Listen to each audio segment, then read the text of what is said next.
four basic factors that impact your planting system. So the four we're going to discuss with you today: correct population, uniform spacing, uniform emergence, and planting window. So who can tell me what the number one impact on yield is out of those four?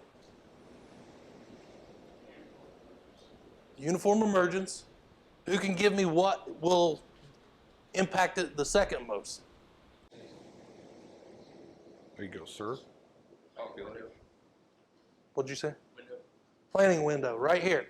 So, Planting window. This one right here. So your correct population, you're going to get 2 to 4 bushel out of that. Your uniform spacing, you're going to get another 2 to 4 bushel out of that. Planting window, you get 4 to 10 bushel an acre out of just selecting the appropriate days to plant. Uniform emergence, you're going to get 10 to 18 bushel impact on getting that crop up at the same time across that whole field versus having an uneven emergence. So today, that's what we're going to kind of focus on, uniform emergence. You know, that one key factor that really does pay the most dividend to have that happen. So let's talk about it. You know, why is emergence important? Anybody? Why is it important? Why do we want uniform emergence? What do we want to avoid? Competition. We want everybody to play nice on the playing field, right? We don't want any bullies. We don't want anybody taking something from somebody else. We want them all to play well. That impacts your yield from 5 to 9%. You know, right off the bat, just getting everything out of the ground, you can gain almost 10%. So when do we need to think about emergence? When do we need to start thinking about emergence? Seed selection, soil conditions. What timing of the growing season do you need to be thinking about emergence? Now? Well, before then. After the combine. There we go. He's going to take them all home today. So at harvest time, when you're running that 35, 40-foot header through the field and you end up with a bit of a windrow, is that going to affect your emergence in the spring? It's going to affect how that soil warms up. It's going to affect how that comes out of the ground. So it's an entire cropping system that you've got to be thinking about. If you don't have your spreader spread exactly the way you need it to, it's going to affect your emergence. So what impacts uniform emergence? Let's talk about Mother Nature's impact. What one thing or multiple things does she do to you to impact your emergence? Moisture, the lack thereof, too much moisture. You can't affect what she does, but you can adjust your management skills to those factors, right? Temperature, that planting window, when you decide to put it in the ground, you can take soil temperature, and you know what it is, and you need to decide whether or not that's the right time to do it.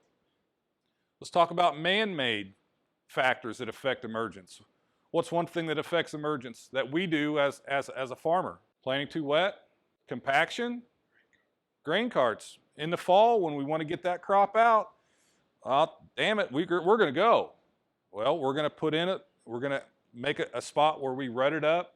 Yeah, we can drag that disc across it and level it back out, but you've created that compaction zone. That's going to affect your emergence. So what can we do to manage those effects, those four effects? What things can we do? That's what we're going to kind of focus on today. I'm going to show a little video. This is a corn crop from stem to stern. So what we want to watch is how when these plants emerge, we've got a little bit of residue down here in the foreground. And we've got a couple skips and some holes. They all came up fairly even. But that one plant down there in the bottom, what is he now? Is he competing? He's just a weed. He's taken from everybody else. And we've got some holes in each one of our rows.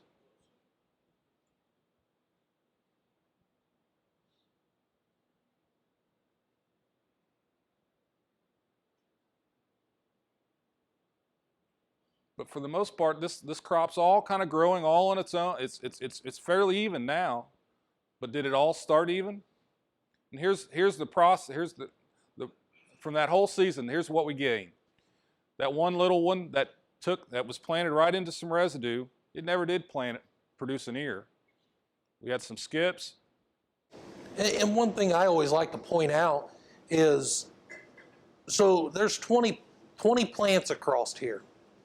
Out of that 20 plants, did he make up, did this guy or this guy, even though they're bigger, make up for this guy? They can't make up for that loss. And even though this is just 20 plants, if this is across your whole field, and you got 20 here and 20 here and 20 here, but you got that over 100 acres, how does that impact your yield? Greatly. So let's look at this picture right here. Let's talk about what we see. What's one thing that we see from these two rows? Are our plants even? So what impacted that uneven emergence? Does it look like you used a row cleaner? No. So do you think we had, in that front row, we had 2 good plants, then we had 3. Do you think residue impacted that? Was it surface residue or was it subsurface residue? We really don't know. But we know that we've got uneven plant emergence, and all these plants are competing against themselves instead of working together. So there's that same field. What do we see here? What are some factors that are going to affect emergence right now after we've come through and we've worked the ground? What do we see? Okay, so how did that start? When did that start? At harvest. Again, another one of those early factors that we've got to take in. In that center area right there, it was a little clumpy there. Maybe his field cultivator wasn't quite level right. It was pulling a little bit of heavy soil. You know, that's going to be a factor. Again, all these are factors that you've got to come and take into your planting operation. And if you don't get out and look at each field as its individual self and adjust to those, then you're not going to give your seed that optimum opportunity. So we'll take a look at, now here's the same field, all planted the same date, all planted with the same seed. Just by planting into that residue, and he didn't use a row cleaner, he didn't move any residue out of its way, just the row right next to it. Look at the difference in height. This center section here on this row, in that previous picture, it was cloddy all the way through there. That didn't just affect it down here where you could see a lot of clods. It affected that row all the way through that field. That's going to impact your yields dramatically in that field alone. So having good seed to soil contact with each and every one of those seeds, like this example here, it was planted right into a corn cob. Now, a row cleaner would have helped that. Absolutely. Just giving that seed an opportunity to get growing and not having it planted into residue is key. We'll show another picture of what effects residue have. Now this is subsurface residue. It's not on the surface, but just how you work it. Again, here's a picture on the right-hand side, or on the left-hand side, right on, and that seed planted right into a piece of stalk. And that radical just fought its way into it. The one on the right, again, shows that it was planted right into a piece of stalk. It never had a chance to get going. So again, here's another subsurface residue. Corn plants on either side of it are coming up perfect, but that one just had enough residue where that cleaner didn't get used that it didn't have an opportunity. It didn't have good seed to soil contact. Look at the root difference in the root systems.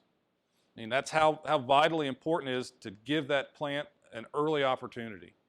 So this is what we like to call the residue-free sweet spot. As you can see, if you don't move any residue, you're getting no gainful impacts. As you start to move residue away from that row, you're gaining gainful impacts to your yield. You get up here at approximately 6 inches away, you're getting a 6% impactful gain to your yield. As you go farther away, the gain is kind of leveling off, and it's less, and it's not economical to move it this far away. It's almost next to impossible to do that. So with that, with your row cleaners, you're getting 3 inches on each side of the row. So moving residue 6 inches away could gain you 6% in yield alone, right there with that product. The row, how many of you have row cleaners on your planter? So we got quite a few in here. How often do you check your row cleaners?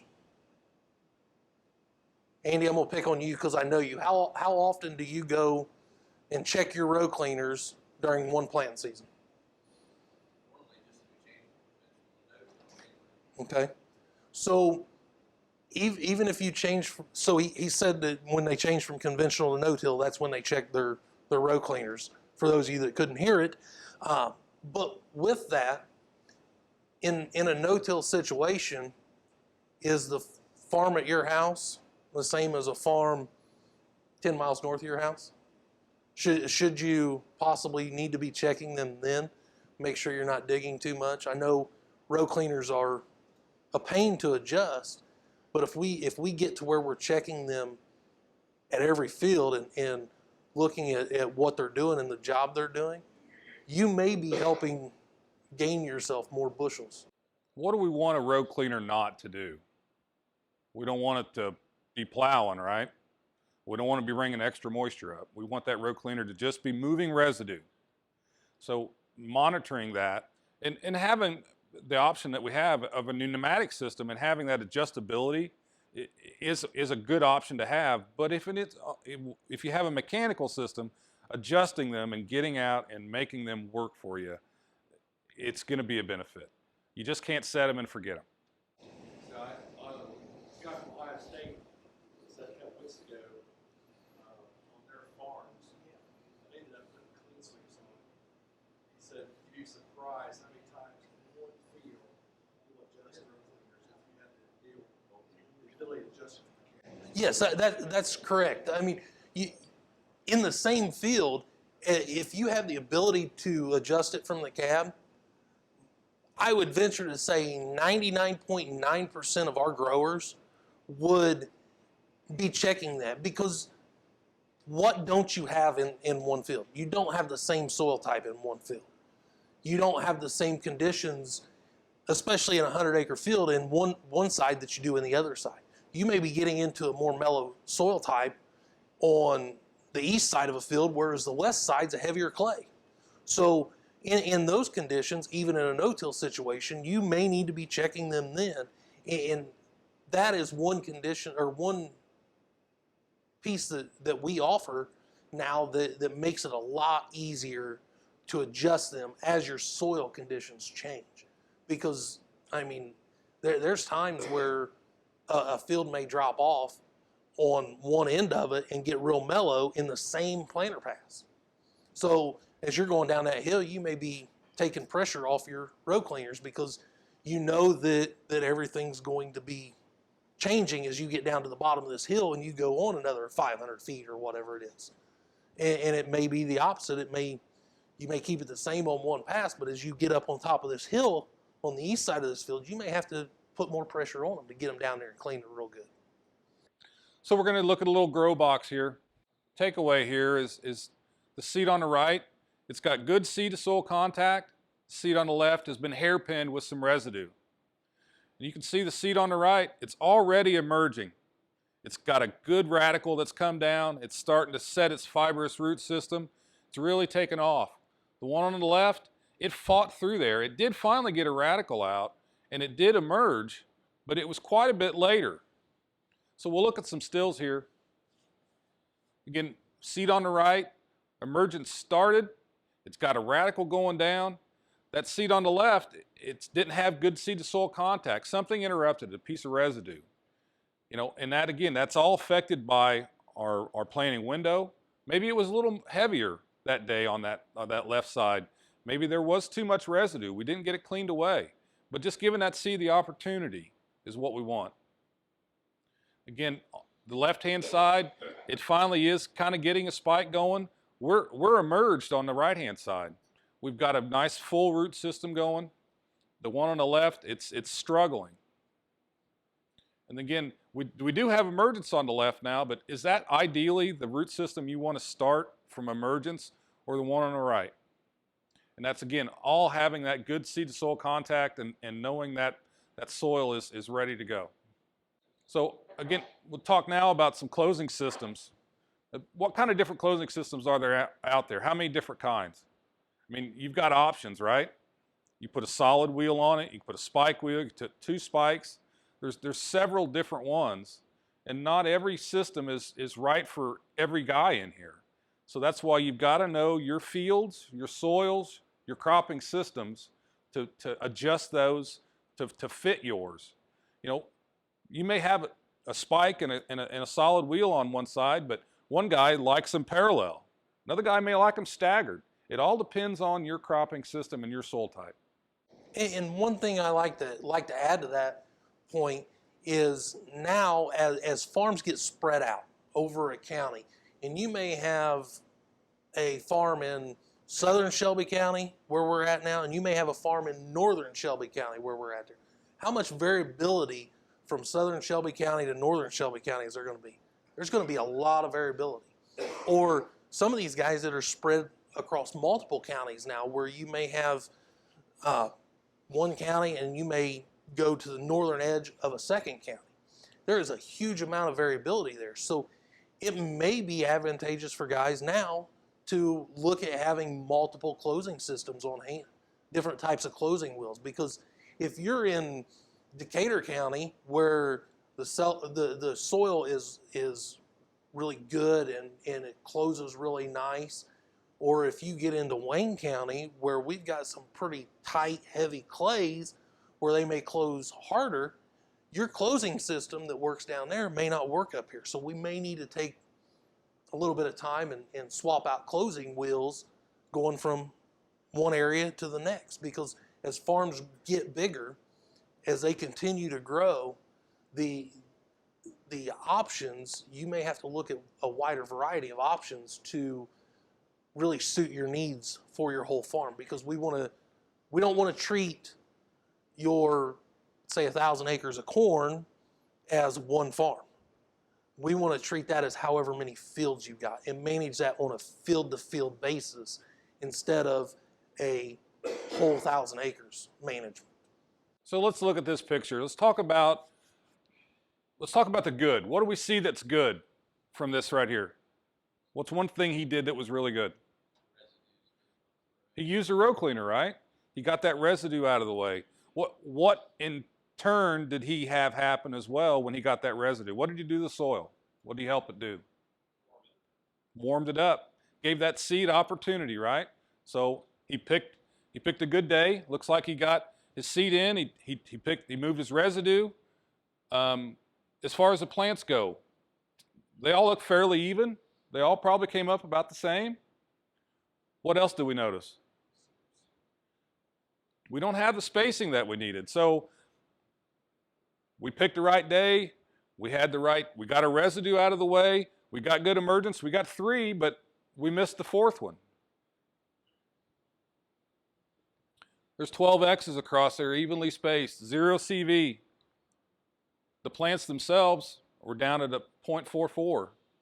So we see a double and a skip.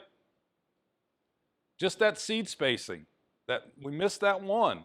How much is that going to affect us? We got 3 out of 4. Is that going to be enough?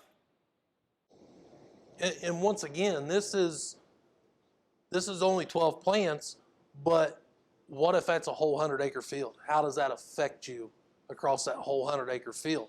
Here's the yield from those 12 plants. As you can see, there's only 11 ears here. Where there was a double, there was only 1 ear, and it was a pretty poor ear. Does this guy here make up for the one guy that's missing and this guy?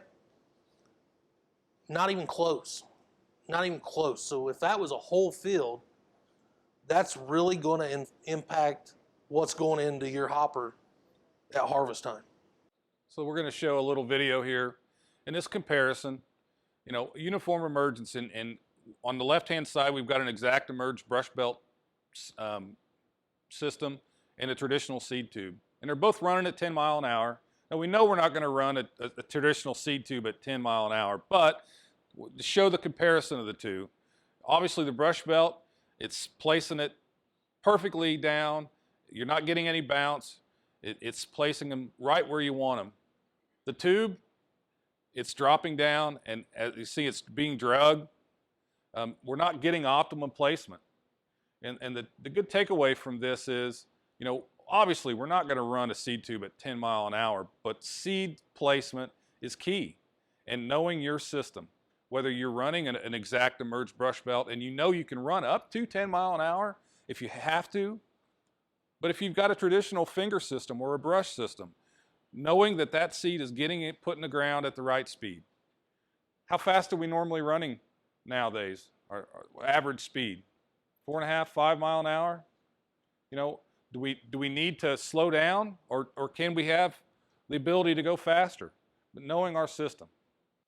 So again, seed spacing, you know, the delivery system that we have and monitoring it. You know, if we have a brush system and an exact emerge system, we have that seed monitor down at the bottom of the tube. We know we're getting good singulation. We can monitor that from our cab. If we're using a seed tube, we've got a monitor that's a little higher in the tube. We need to check and make sure our seed tubes aren't worn and that they're doing exactly what we want them to do. So the next on uniform emergence will depth. You know, getting that seed planted to the right. What's our key? What do we plant seed to? We want to plant it to moisture, right? You don't want it in dry soil, but you also want to get it down to and give it that optimum planting time. The example here is one seed was planted at 2 and 3 inches. Again, planting the same day, same crop, same system, but just that difference between 1 and 2 inches, the emergence is just that much better and that quicker.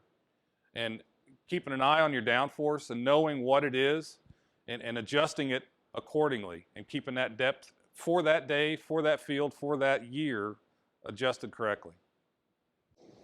And you'll notice in this picture, there's row cleaners that's been run. They've done a beautiful job of getting that residue away and getting the depth set, but showing the difference. This is just now spiking, and this is up and got a couple leaves on it. So that's showing by that day that a 3-inch depth wasn't appropriate for that day. A 2-inch depth was what was appropriate. So planting depth. How many of us in here have active downforce? Okay. So we've got the availability to adjust on the go. Now, just because you have that ability doesn't mean you can't adjust. You can get out and move your springs, but you got to get out of the planer. You got to be able to get out and grab that wheel, as Patrick had said earlier, and see if it's adjusted properly. So you pull into a field, you drop your planter in, you run 50 feet, you say, I'm going to check my downforce. Can anybody tell me, should that gauge wheel turn freely? Should it turn firmly? Or should it not turn at all? Firmly. Correct. So if you get out, and the key here is not get out and go to your first row and grab it and turn it and say, oh, it's turning firmly, I'm going back to planting. Check every 3rd, 4th, or 5th row across that planter to make sure that that one may have been pushed up on a little knob in the field and it's real firm, but 15 other rows may have been the correct downforce. So don't just check one row unit, check multiple units across your planter so that you're knowing that, okay, I've got 7 out of the 8 units I checked won't turn at all, so we know we need to adjust our downforce. Or 7 out of the 8 units I checked turn firmly and good, so that 1 unit, something was off there, I'm gonna plan a while and I'll stop and I'll check it again. And that goes not only like we were talking about checking your row cleaners at different times throughout the field, check your downforce also.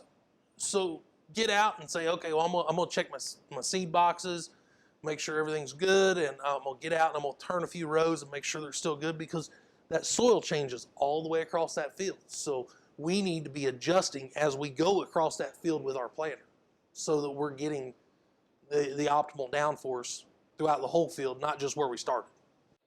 So again, going to go through our checklist. Residue management, row cleaners, how important they are. Have them working properly and have the right row cleaner for your crop system. If you're going to be always going into no-till, then you know you've got to have a row cleaning system that's a little more aggressive and have it adjusted appropriately. Planting depth, knowing the right depth to get the seed to moisture and getting it not too deep that it can't get it out and emerge evenly. It's good seed to soil contact. We've kind of beat that up a little bit today, but it's important. If you don't have good seed to soil contact, you think about your emergence at fall time when you're doing fall harvest and fall tillage, then that affects your whole system that next spring. And then finally, seed spacing. Having that seed delivery system optimized. You want 95+% singulation. You want it, if you don't start there, then you can't finish well. And knowing that your seed delivery system, whether it's a brush belt and you can run up to 10 miles an hour, or if it's just a finger pickup system, knowing that it's working right. And if you don't know that if you don't have that confidence in it, get somebody in and make sure that it is. So finally, some of the solutions for those 4 factors that we'll talk about. Correct population. We can gain up from 2 to 4 bushel by selecting that proper seed for that field, for that year, and knowing that from your seed dealer, he's going to help you pick that population for that soil. And it's a complicated thing, but if you don't take those steps, then again, you're not giving yourself that ability to raise the best crop you can. Some of the performance drivers on that in plant populations, selecting that proper plant rate, and then that vacuum level. Whether you've got a large round or you've got a medium or a large flat, knowing what that seed is. And if your meter wheel is worn, just because you turn the vacuum up doesn't necessarily mean that it's going to deliver that singulation that you want. Knowing your system's maximized. Some of the things you can do, also you want to eliminate skips and doubles. And some technology that you can throw at that to help with that population. Curve compensation. If you don't have a planter that has that, maybe that's something you need to invest in. When it sweeps around that corner, that inside row and that outside row is putting the exact same plant population down. Your vacuum automation, we could add that row command or electric drives. Maybe that's something that will help you get that seed in the ground that much more efficiently and much better. So on uniform spacing, we've got an opportunity with uniform spacing, just like correct population, to gain an additional 2 to 4 bushel. And through that, to get our uniform spacing, we need proper singulation. How do we get that? We make sure our seed tubes are in good shape. We make sure our meters are in good shape. We make sure that we're running the proper vacuum levels, like Shawn was just talking about. But one key thing that we need to hit on for singulation is ride quality of the row unit.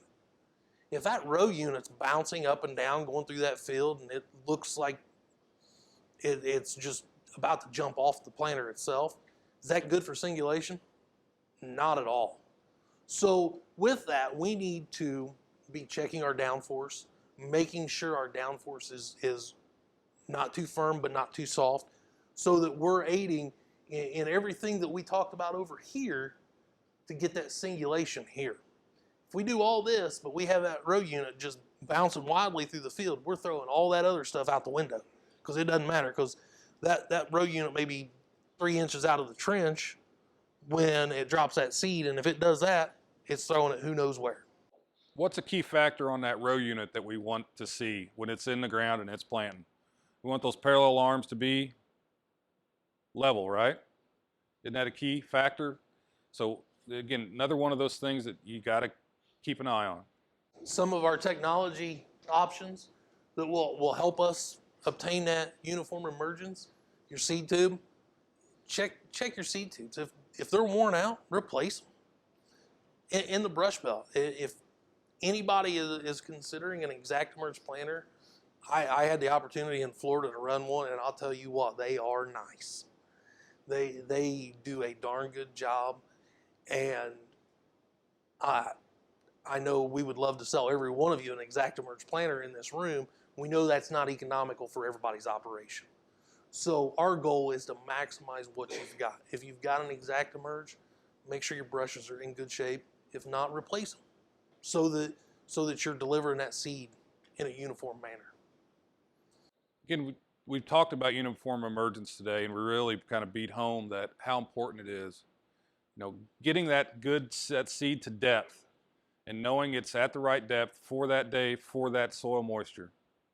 And then good seed to soil contact, making sure that you get your residue out of the way and give that seed good soil and have it start right. And then finally, your residue management.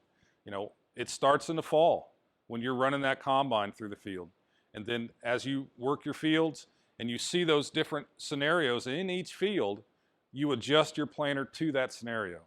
And having the technology, having individual row downforce, being able to adjust that from the field in your cab, it gives you that ability to okay, I'll get out and look, but I know I need to adjust that. Maybe you'll do it more often if you have that tech.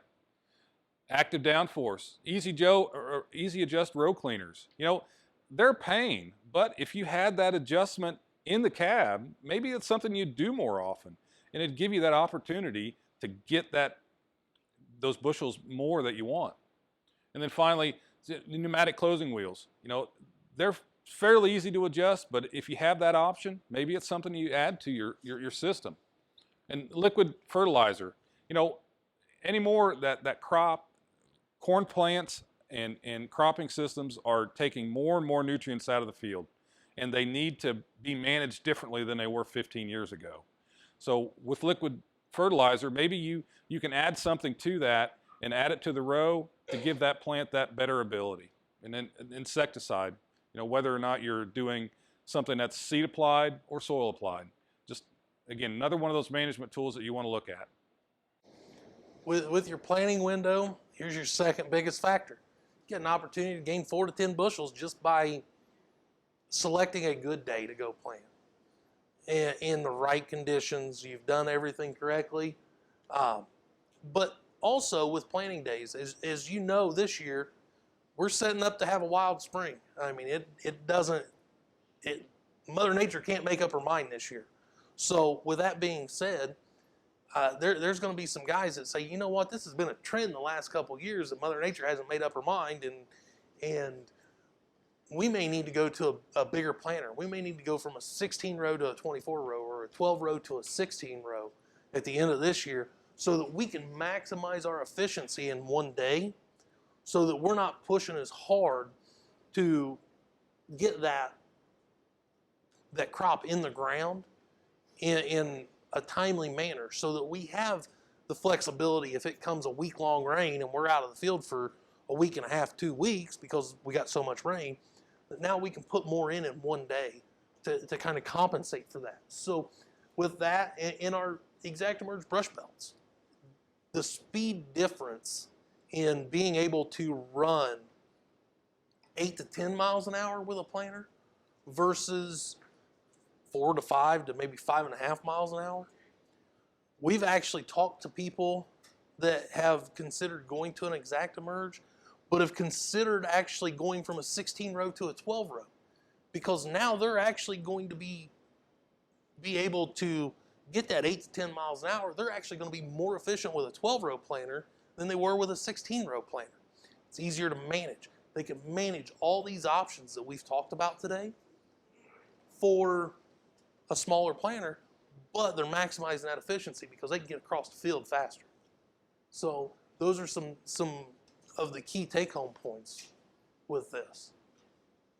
So this slide here is a slide we got directly from John Deere. This is their uniform emergence, good, better, and best options. So we're gonna talk about each options. The good option, the MaxEmerge 5.